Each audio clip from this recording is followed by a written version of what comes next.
Okay, this comes to justify the reason why a lot of people hate the rich or capitalists. This is the reason why. Because I was on a forum, right? A Nigerian forum. And the question was asked as to why people hate Dangote. Yes, a question was asked as to why do people hate Dangote? Why do Nigerians hate Dangote? A lot of people a bit tribal. Yes, of course. They'd always bring up that he's a northerner. Exactly. Yeah. They were bringing up the whole thing of, oh no, he's a Fulani thief and stuff like that. Yeah, tribalism. Fine. But on the other side, there was a person that actually stated it point blank, straight to the point. Says, oh no, the reason why a lot of people hate Dangote is because he's a rich capitalist, right? And he gets a lot of favors from the government. That's true. He's in cahoot with the government. And not only that, he's helping somehow spread the gap between the rich and the poor. He is in a big way. If you look at Dangote and his empire rests heavily on the foundations of the Nigerian government. Okay. Dangote... Yeah, that's actually very much evident, yeah? Essentially, Dangote is monopolistic in his business practices. We don't like to say it, but as far as cement goes in East Africa, West Africa, he's a monopoly, bro. He's the monopoly. Yeah. In fact, his new oil refinery that he's building, 650,000 barrels per day. Okay? That's the capacity. I saw a video on it recently just showing you this huge plot of land with these tanks. Bro, you've got tanks that say 100,000 liter diesel, 100,000 liter jet fuel. Do you know what I'm saying? Like, it's huge project that's happening. And there was a news insert where a member of I believe it's like some sort of I wouldn't say it's a political party, but it's like a group, right? An academic group or whatever. Okay. And he was calling for the Nigerian government to create competition for Dangote because I think he mentioned that Nigeria's refineries collectively can't give you more than 450,000. So then what would you advise the Nigerian government to do so that such that it will be in the best interest of Nigerians? We've mentioned so many things here now. So what would you expect the federal government to do as a way of taking advantage of Dangote's refinery now, producing, and then they are looking at the best interest of Nigeria at heart? Thank you very much. I love that question. The first thing, Nigeria has 20% in Dangote refinery. The first thing the government should do, he has started, on that track, is to create competition for Dangote refinery.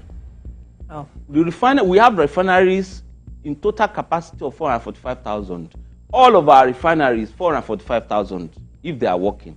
Only Dangote refinery, 650,000. So if we have, and we are usually say now in the business, world, that the new currency. Yes. So Dangote refinery should get that competition from the Nigerian government by making sure that they put the refineries in place. And what competition does is to crash the price. Right. So that's number one. Then number two, there is, whether we like it or not, there should be a collaboration with Dangote refinery.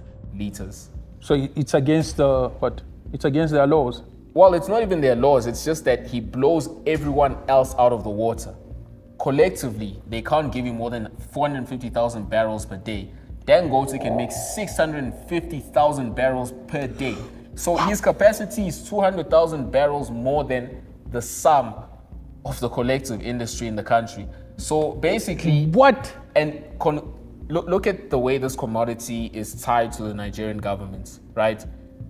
The economy, the Nigerian economy, is heavily reliant on that oil. Okay. So it's so reliant on that oil that, guess what? The government owns 20% of Dangote oil refineries. There we have it, plutocracy. Do you think they're going to ever come against him in any way? It's not in their best interest to do that. Is he not the president now? Basically, he runs things. He's paid for so many political campaigns, it's crazy. And every time he paid for a political campaign, the favors he'd get in return was so ridiculous. Like, it got to a point where the imports of certain goods, because he did import, or I don't know if he still does, but a lot of his business was importing things like sugar, rice and stuff. They gave him so permission to do that in the country as a Really? result. He was the only person allowed to do that, bro, as a result of funding a political campaign. Yeah, that's plutocracy in its purest form.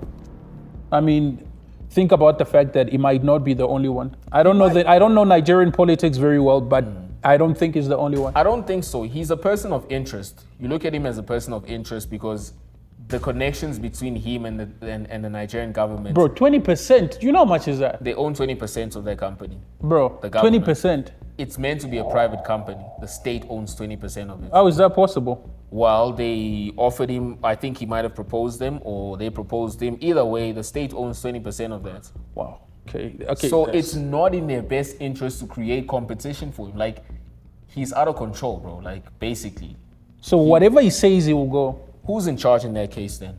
Bro, he's in charge. He calls the shots. So Nigeria is basically not a democratic country. It's a plutocracy. Straight up. Plutocratic.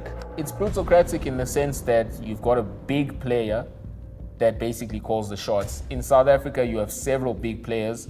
Like you said, in Nigeria, obviously, they can't just be Dangote. There's No, gotta be they're other various people. names. It's just Yeah, that we just really don't don't know. them. Exactly, but you guys can mention them, yeah? Mention examples. Hit us up in the comment section. Tell us what you think.